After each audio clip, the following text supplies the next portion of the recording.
Adipurush movie लोगों ने देख ली और उसके डायलॉग राइटर से लेकर डायरेक्टर को दोनों को ही कटघरे में खड़ा किया जा रहा है कि भाई साहब अब तुम जवाब दो कि आखिर तुमने हमारी रामायण के साथ ऐसा क्यों किया है। हालांकि मैं अपडेटेड हूं और आपको वीडियो की शुरुआत में ये बात बता रहा हूं कि देखो डायलॉग्स है उनको चेंज किया जाएगा लेकिन केवल 5 डायलॉग्स को। मेन जो 5 डायलॉग है जली तेरे बाप की और अगरा वगैरह कालीन वगैरह इस टाइप के कुछ डायलॉग्स है जिनको बदला जाएगा। लेकिन जहां पे टी सीरीज के इंस्टाग्राम अकाउंट पे लगातार फेक रिव्यूज ऑडियंस के दिखाए जा रहे हैं उसी तरीके से भाई साहब जितने भी इंटरव्यूज हो रहे थे ना मेकर्स के ओम राउत और मनोज मुंतशिर सर के, तो भाई साहब उसके अंदर कहीं भी जो जर्नलिस्ट है वो बात कर ही नहीं रहा, मुद्दे की बात पे आ ही नहीं रहा, वो बल्कि एक तरीके से न्यूट्रलाइज करने की कोशिश कर रहा है जनता के गुस्से को। यकीन नहीं होता तो जाके अर्नब गोस्वामी वाले इंटरव्यू को देखिए जिसमें अर्नब गोस्वामी ने मूवी नहीं देखी है पर वो इंटरव्यू ले रहे हैं और अजीब अजीब तरह की एक्सप्लेनेशन दे रहे हैं, अजीब अजीब तरह का जस्टिफिकेशन दे रहे हैं। मेरा मीडिया पर से भरोसा उठ गया उस वक्त, लेकिन बहुत सारे सही इंटरव्यूज नहीं मिलने के बाद मुझे एक इंटरव्यू जाके सही मिल गया। चैनल का नेम है जी हिंदुस्तान और मेरा भाई जो उसका इंटरव्यू ले रहा था उनका नाम है राम। एक बार देखते ऐसा लगा कि स्वयं राम जी पूछने आगे कि भाई तुमने मेरी जीवन गाथा के साथ क्या मजाक कर दिया है। खैर राम जी तो सबको बच्चा समझ के, बच्चों की भूल समझ के माफ कर देंगे, लेकिन उन्हीं राम जी के जो बच्चे जो आज जिंदा हैं वे उन्हें माफ नहीं कर पा रहे हैं। और मेकर्स ने अपनी गलतियों पे क्या पर्दा डालने की कोशिश की और क्या उनके बदले जवाब दिए, अभी बात करने वाले उसके बारे में। सबसे पहला प्रश्न कि आदिपुरुष रामायण है भी या नहीं है, क्योंकि मनोज मुंतशिर जी की एक वीडियो के अंदर साफ साफ वो कह रहे देखो हमने रामायण नहीं बनाई है, हम हैवीली रामायण से है। तो पहली बात तो 2-3 चीजें मैं एकदम स्पष्ट कर दूं, मैंने पहले भी कही है और अभी स्पष्ट कर देता हूं। हमने रामायण नहीं बनाई है, हम रामायण से प्रेरित हैं। फिर भाई साहब ये क्या था जब डायरेक्टर ने खुद ये बोला keep 1 seat for our Hanuman ji, he will come to see Ramayana. चलो ठीक है सीक्वेंस समझते हैं। पहले बोला गया कि ये रामायण पे बनी कहानी, हमने इसके साथ कोई छेड़छाड़ नहीं की है। क्या हमने उसको मॉडर्नाइज करने का कोई प्रयास किया है? क्या हमने कोई अलग टेक लिया है? तो इसका सीधा जवाब ये है देवांग जी, बिल्कुल नहीं। जो रामायण लोगों ने सुनी है, पढ़ी है, देखी है, एग्जैक्टली वही रामायण है, कुछ भी अलग नहीं है। और इसके बाद जब मूवी आ गई और मूवी में लोगों ने कहा कि भाई साहब ऐसा क्यों कर रहे, तो उन्होंने कहा कि नहीं ये रामायण से हेवली इंस्पायर्ड है, रामायण नहीं है ये। हमने रामायण नहीं बनाई है, हम रामायण से प्रेरित हैं। वहीं पे जी हिंदुस्तान के इस इंटरव्यू के अंदर भाई साहब ये कह रहे हैं अगर 300 रामायण 300 तरीके से लिखी जा सकती है तो आप आदिपुरुष को 301वें प्रकार की रामायण समझ के क्यों नहीं देख सकते? ये 301वीं रामायण है, वो रामायण जो कि अपनी मूल भावना को ही कन्वे नहीं कर पा रही है, वो रामायण जिसके अंदर ये नहीं पता कि मूल गाथा क्या थी और मूल गाथा को क्या दिखाया जा रहा है। इस इंटरव्यू के अंदर लिटरली वो क्वेश्चंस पूछे जा रहे थे जो मेरे मन में और शायद हिंदुस्तान के हर दर्शक के मन में था कि भाई तुमने ये कहानी को दिखाया किस तरीके से है, कैसे भाई साहब एक वैद्य जी की जगह विभीषण की पत्नी है वो बता रही है, कैसे राम जी स्वयं साक्षात जाते हुए देख रहे हैं कि भाई साहब रावण लेके जा रहा है और घुटनों पे बैठ गए कि ले गया। एक तरफ तो आप दिखा रहे हैं कि राम जी बहुत पराक्रमी थे, एक तरफ उन्होंने एक भी तीर नहीं चलाया जब सीता माता का हरण हो रहा था। जिन सीनियर आर्टिस्ट ने रामानंद सागर जी की रामायण के अंदर राम जी का किरदार निभाया था, जब उन तक ये बात पहुंची उन्होंने कहा भाई क्या जरूरत थी, आखिर क्या आपको जितनी आस्था थी लोगों की, जो उनके स्वरूप में जो आस्था थी वो स्वरूप आप लोग को पसंद नहीं था, जो आपको नया स्वरूप दिखाने की जरूरत पड़ गई? कि जो स्वरूप हमारे पास है इतने बरसों से, उसमें क्या खराबी थी? वो खराब लगता था वो स्वरूप, उस स्वरूप के साथ हमारी आस्था नहीं थी क्या?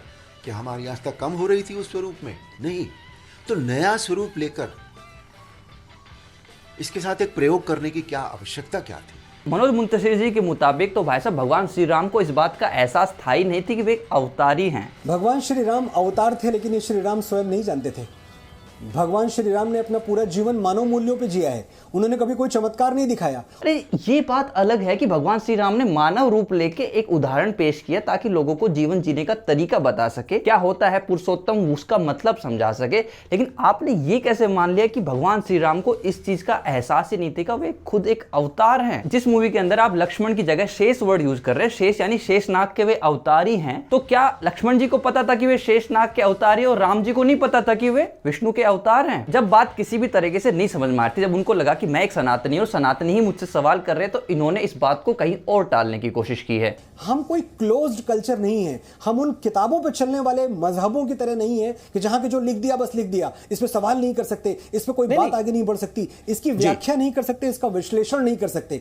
हमारे रामायण की व्याख्या हो सकती है। उन्होंने ये बात इसलिए कही है कि भाई साहब देखो भले हमारी किताबों में, हमारे पुस्तकों में कुछ भी लिखा हो, हमारे महाकाव्यों महाग्रंथों में कुछ भी कहानी गई हो, लेकिन हमारा जो धर्म है, हमारा जो सनातन धर्म है, इस बात की छूट देता है कि आप उसको किसी भी तरीके से व्याख्या करें। और इसी बात को अपनी डायलॉग राइटिंग्स के लिए जस्टिफाई करने के चक्कर में भाई साहब ने डायरेक्ट दूसरे धर्मों पे निशाना साध दिया। न्यूज एंकर जिनका नाम राम है, उन्होंने ये बात पूछी कि भाई साहब आप मुझे एक बात बताइए कि कहानी के किरदारों को छेड़ा गया है, इससे आपको कोई दिक्कत नहीं हुई? जैसे वो संजीवनी बूटी के बारे में एक वैद्य जी बताते हैं और यहाँ पे विभीषण की पत्नी बता रही है। भगवान लक्ष्मण को शक्ति लगती है तो उनको संजीवनी बूटी के बारे में जानकारी कौन दे रहा है? विभीषण की पत्नी। तो उन्होंने क्वेश्चन को छोड़ते हुए कहा देखो ये मेरा काम नहीं है, मैंने डायलॉग लिखे हैं और लिरिक्स राइटिंग की है, तो मुझसे सिर्फ उससे जुड़े सवाल पूछो।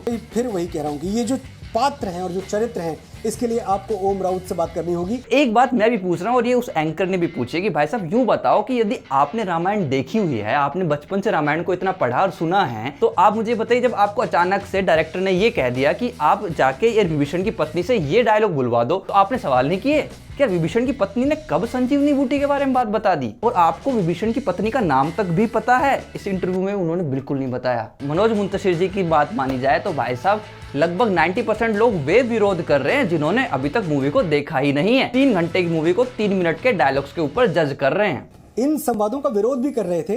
90% लोग विरोध वो कर रहे हैं जिन्होंने फिल्म देखी नहीं है। अरे भाई तो दूसरी तरफ आप भी कह रहे हो कि 340 करोड़ रुपए की कमाई कर चुकी मूवी, वो भी 3 दिन के अंदर। ये 340 करोड़ हवा में आ गए क्या? भाई साहब हाउसफुल रहे हैं, एडवांस बुकिंग वाले लोग देखने गए हैं।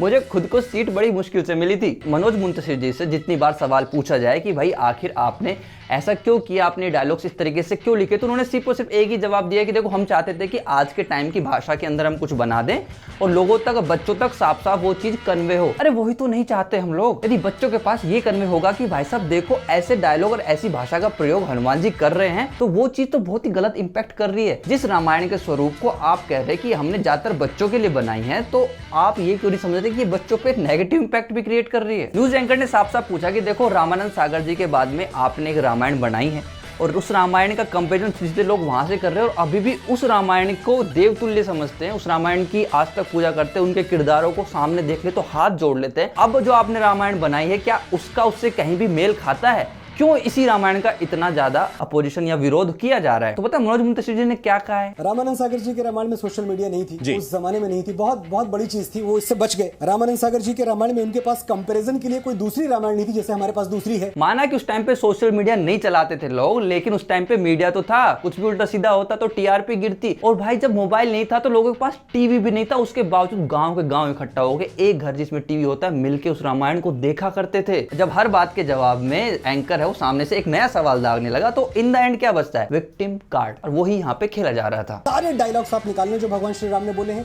आप सारे डायलॉग्स निकालें जो मां सीता ने बोले हैं, एक में भी अगर आपको लैंग्वेज का हल्कापन मिलेगा, एक में भी, मैं कलम रख दूंगा, दोबारा कभी नहीं उठाऊंगा। जब बात डायलॉग्स पे आई तो मनोज मुंतशिर जी ने ये बोल के साफ साफ बोला कि देखो मेरे बाकी के गाने देखो, मेरे बाकी के डायलॉग्स देखो, आप सिर्फ ये 3-4 डायलॉग ही क्यों देख रहे हो? और जब सीन्स की बात आने लगी तो वो यूं कह रहे थे कि भाई साहब जाके ओम राउत जी से बात करो, ये मेरे काम की बात नहीं, ना मैं इसका जवाब देना चाहूंगा ना देना चाहिए। अब लिटरली मेरे मन में 2 सवाल आ रहे हैं। सबसे पहले तो ये कि ओम राउत जी क्यों नहीं अब सामने आ रहे? ढंग से बात करो यार, खुल के आपसे पूछा जा रहा है कि कैसे आपने इतने दिनों के युद्ध को 1-2 दिन की कहानी बना दिया, कैसे आपने संजीवनी बूटी को सूर्योदय से पहले लाने के चक्कर में जब पहाड़ उठाया उसको दिन में दिखा दिया, कैसे पूरी रामायण में अंधेरा ही अंधेरा कर रखा था गलतियों को छिपाने के चक्कर में, कैसे सबरी माता खुद उनके पास आ रही, सबरी माता के पास वे लोग नहीं जा रहे हैं, कैसे राम जी की आंखों के सामने रावण सीता हरण कर पाया। मनोज मुंतशिर जी ने यह कहा है कि देखो जब आप ओम राउत जी से ये चीज पूछोगे ना तो वो एक एक चीज बताएंगे कि 300 रामायण की किताबों के अंदर से कौन सी रामायण के अंदर ये सीक्वेंस उन्होंने वहां से उठाया है। अडॉप्टेड स्क्रीन प्ले है, ओम राउत जी ने लिखा है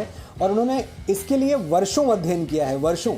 मेरा काम संवाद में था। अगर आप ये सवाल उनसे पूछेंगे तो उसका जवाब आपको वो बिल्कुल कोट के साथ देंगे कि 300 रामायण में से कौन सी रामायण में कौन से पन्ने पे ये लिखा है। वो साफ साफ बताएंगे, सच में बता पाएंगे। हम चाहते हैं कि वो आके बताएं कि ये सीन हमने यहाँ पढ़ा, ये सीताहरण वाला कांड वो हमने यहाँ बैठा था कि भाई साहब राम जी के सामने यहाँ से सीताहरण हो रहा है। मैं चाहता हूँ लिटरली एक बार आके वो हमें समझा दे, हम सुनने को तैयार हैं। दूसरा बड़ा सवाल जो कि मेरे मन में भी आता है और हर किसी के मन में आएगा, न्यूज एंकर ने भी उन्होंने पूछा कि भाई साहब आप ये बताओ कि जब फाइनल एडिटिंग शुरू हुई, जब फाइनल एडिटिंग हो चुकी थी, क्या आपने थोड़ा बहुत भी ऐसा नहीं कहा कि यार ये रामायण की कहानी नहीं हो सकती, इसमें थोड़ा बहुत फेरबदल किया है? इन सब चीजों को उन्होंने अवॉइड करना जरूरी समझा। उन्होंने बोला देखो हमें बहुत से इंटरव्यू देने हैं, भाई जवाब तो देने पड़ेंगे ना दुनिया को, इसलिए अभी हम आपसे विदा चाहते हैं, हम आपसे बड़ी खुल के बात कर चुके हैं। देखो 2 बातें मैं अपनी तरफ से कहना चाहता हूं कि वो ये है कि देखो मेकर्स को ये लग रहा है कि इस मूवी का अपोज वो कर रहे हैं जो कि सनातन के खिलाफ हैं, तो ये गलत है। मैं सनातनी हूं और मैं इस मूवी में दिखाई गई चीजों से आपत्ति जताता हूं। दूसरी तरफ मूवी के मेकर्स कह रहे हैं कि हम डायलॉग्स बदल लेंगे। अच्छी बात है, आप जनता की आवाज को सिरोधार्य कर रहे हो, मतलब सर पे रख रहे हो, अच्छी बात है। लेकिन क्या क्या क्या बदलोगे भाई साहब, जब मूवी की कहानी खराब है, मूवी के अंदर जो दिखाया जा रहा है उस चीज में आपको भावना कन्वे हो नहीं रही। जिस रामायण से ना सीन्स अच्छे दिखा पा रहे हो, ना जिस रामायण से आप भावना समझा पा रहे हो, ना जिस रामायण से आप कहानी पे टिक पा रहे हो, तो उस रामायण का क्या सेंस? क्यों उसे हम रामायण बोलें और क्यों आप उसे रामायण कह के हमें दिखा रहे हो, और जब हमें नहीं देखनी तो क्या कह रहे हो कि ये तो रामायण से इंस्पायर्ड है। काश ये रामायण एस.एस. राजामौली सर ने बनाई होती, वो भी एक बेहतर अंदाज में।